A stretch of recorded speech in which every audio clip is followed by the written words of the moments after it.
Genius for life. Coconut smoothies coming at you.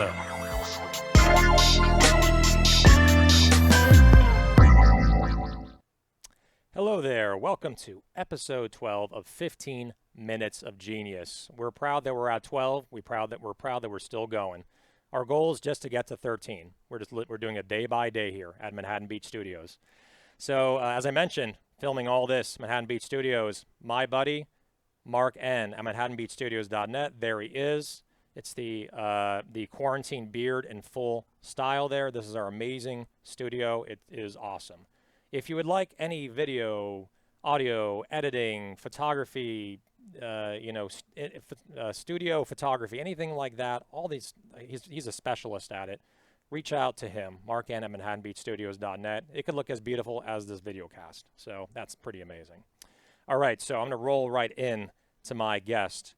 This guy is awesome. Met him, I think, 2 years ago at Expo East. Fell in love with his product. Fell in love with him platonically. This guy's amazing. Let's go into a little intro. Matt Weiss. He's the founder and CEO of Rind Snacks. After a nearly 2-decade career in finance, Matt launched Rind in 2017 in a return to his family's health food roots. Matt's passion for whole food snacking was inspired by lessons he learned from his great-grandmother, Helen Seitner, a health food pioneer who operated a well-known natural food store in Michigan in the 1920s. Through Rind, Matt continues Helen's legacy of sustainable snacking with a modern twist by encouraging consumers to keep it real and eat the peel. Now, Rind Snacks. Rind is a better-for-you snack brand focused on whole fruit nutrition. With a product line powered by the peel, the company's craveable dried fruit snacks, and they are craveable, maximize nutrition and minimize waste, which we'll get into.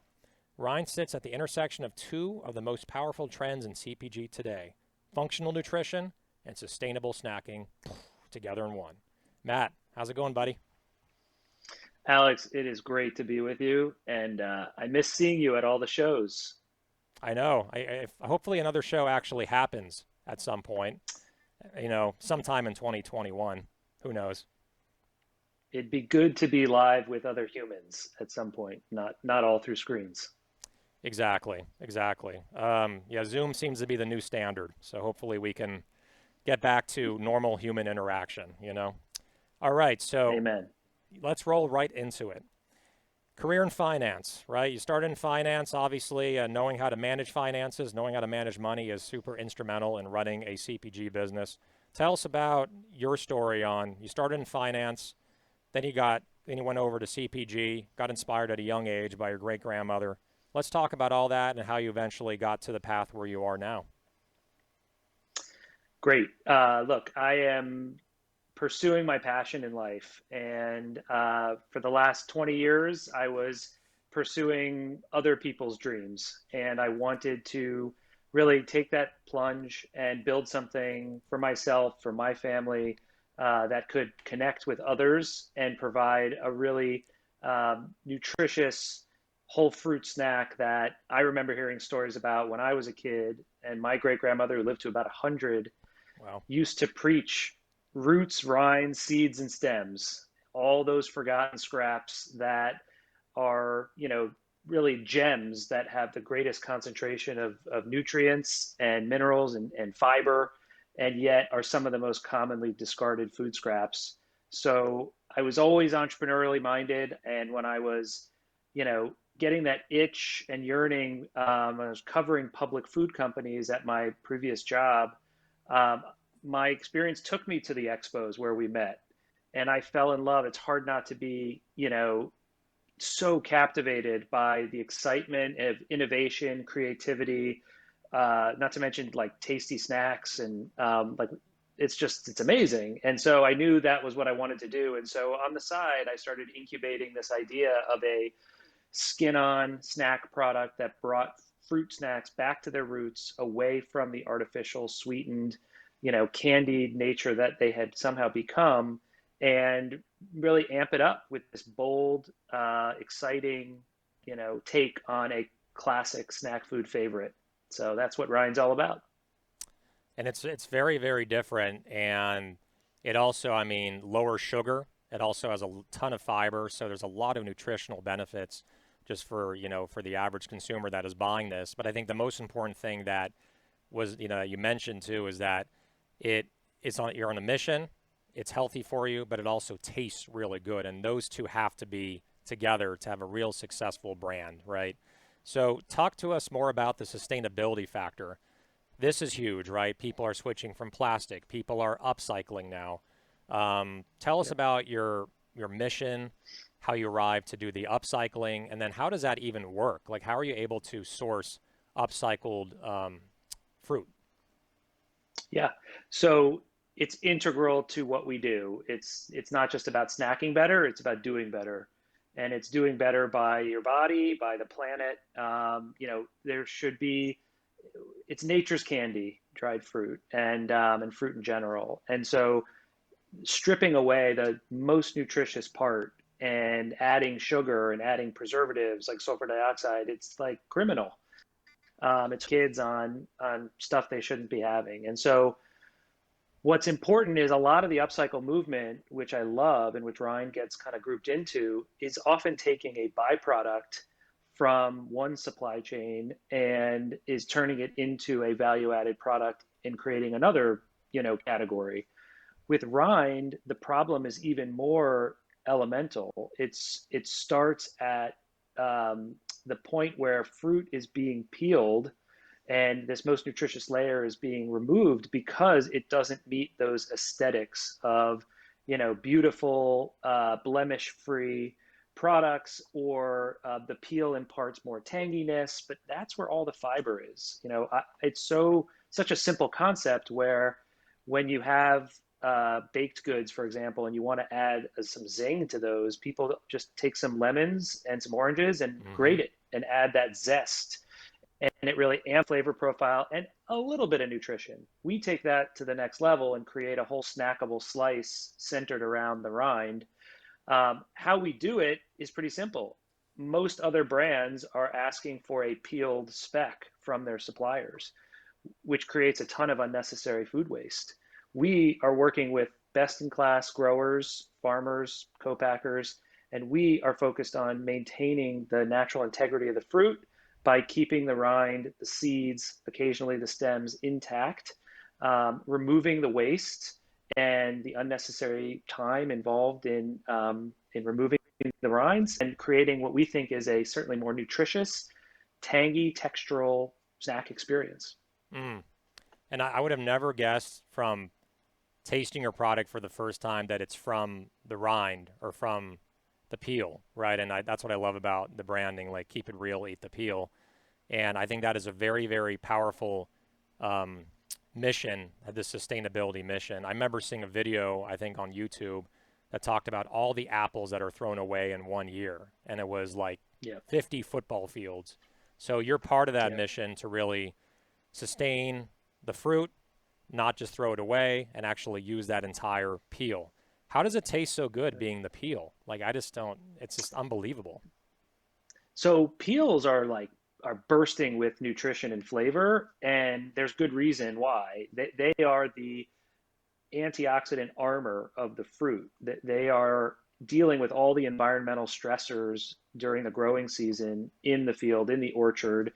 And as a result, all these like phytonutrients are concentrated at the peel, the edge of the fruit, and that creates powerful polyphenols, antioxidants, the vitamin content, and that's what gives uh, fruits and products that have that same concentration of nutrients in the skin flavor.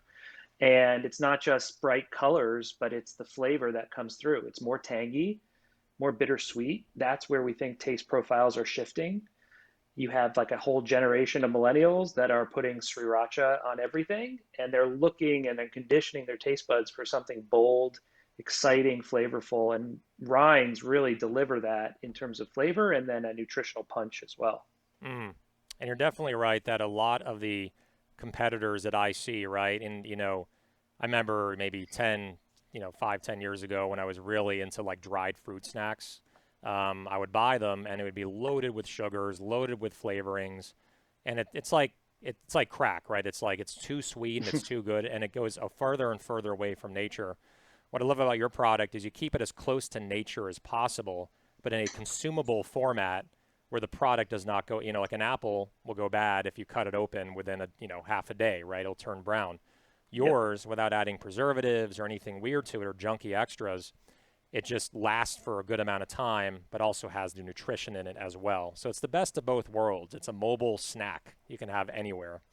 I want to get into something that I've been battling with as an entrepreneur. This just came to my mind as we're talking, that scaling a brand, right? Scaling a brand that's niche. I feel like, our coconut smoothies niche in a way, right? But still can be mainstream.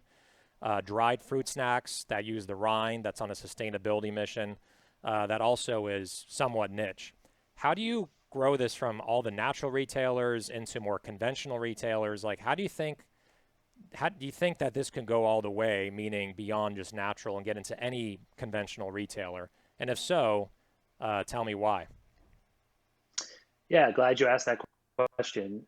Dried fruit is a nice size market. It's about a $2 billion market. Super sleepy. You still see a ton of those red box sun-made raisins, ocean spray, dried cranberries. Nothing against those products, but the consumer that's looking for bold, tangy flavors aren't being served by raisins and prunes and apricots, and they're grabbing mangoes, which have become big. They may be grabbing coconut chips, which have become big. But we are introducing them to, like you said, some really unique exotic fruits like persimmon, like kiwi, cantaloupe with the rind on, watermelon with the rind on. Hmm. We think the consumer is ready for these more fringe fruits that haven't been utilized in snack formats to come into the mainstream. But where we see big opportunity is in, frankly, a bit of an adjacent TAM that's still very much on par with our brand promise of maximizing nutrition and minimizing waste, but in a format that is much more mainstream, and that's coming next year. It's still going to be a fruit-centered snack, but it's going to sort of create a bit more of its own category that we think people are going to find way more accessible and approachable. We're going to continue the growth of our dried fruit line, which is highly complementary, and we see huge runway. But where we're taking fruit snacks is going to be a massive opportunity. That's great. And I love how we just talked about this on our last episode with David at Dream Pops, which is about learning what is working and what's not working in natural, right? I see natural as a padded Yep. room where you can fall, you can hit your head and still be okay and not get a concussion. But you learn what is working and then you adapt that and move that into the conventional market. I'm really excited to see what innovation you guys will come out with early next year. And I think that's a really good move, is to cater it towards a more mainstream customer, that anyone can just pick this up and love it. And also love they use exotic fruits. I think that's a huge selling point, Exactly. like kiwis. You don't see dried fruit kiwis really anywhere. So that's a Exactly. great innovation.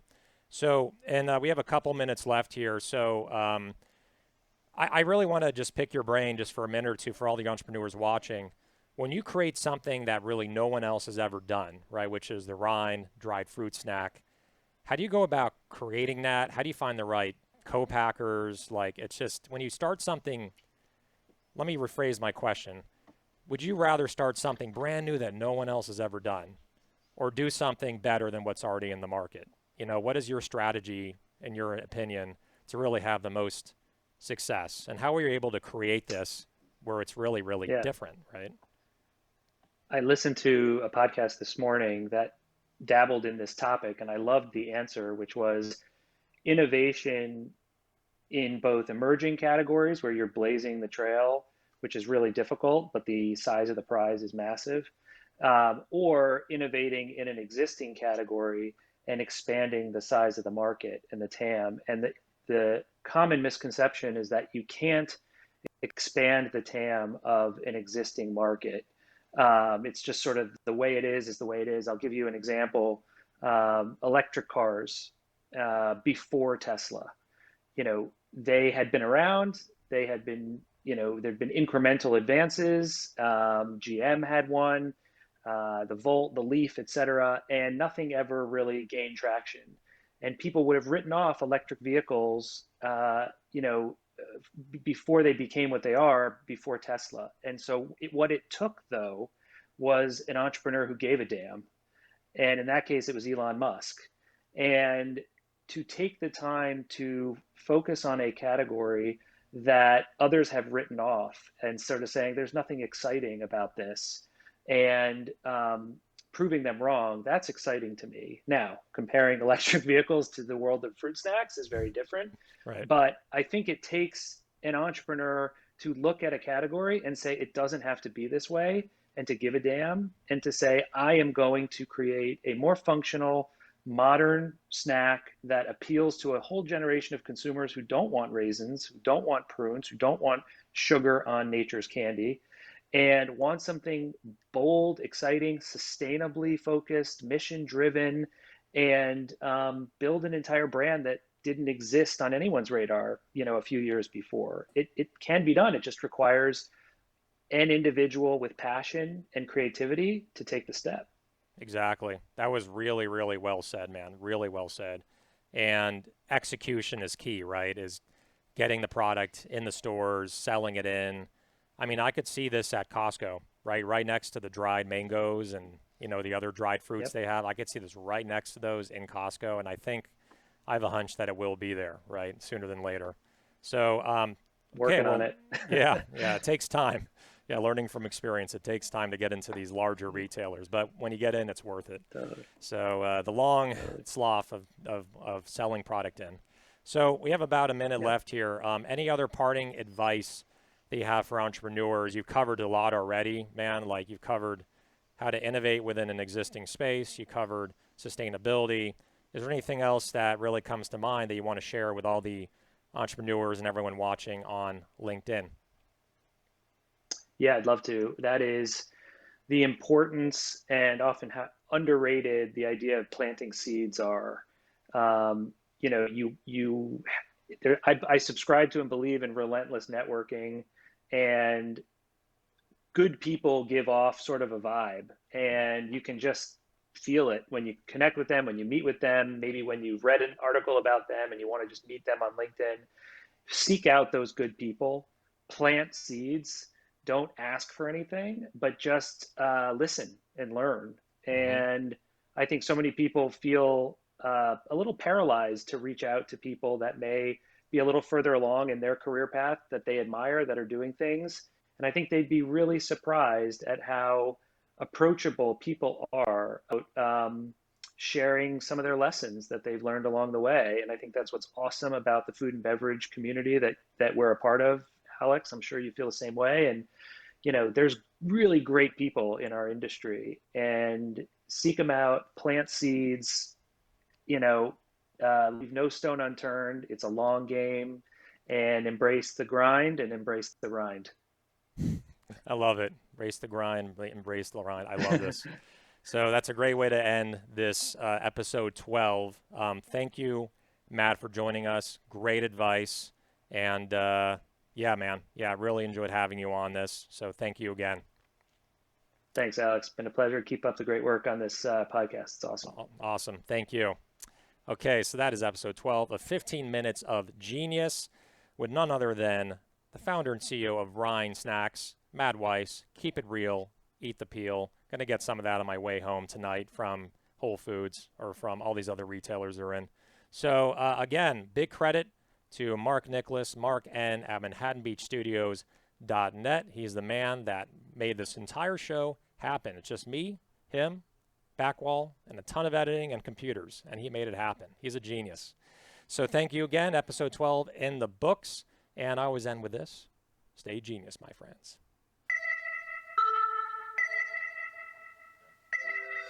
Genius for life. Coconut smoothies coming at you.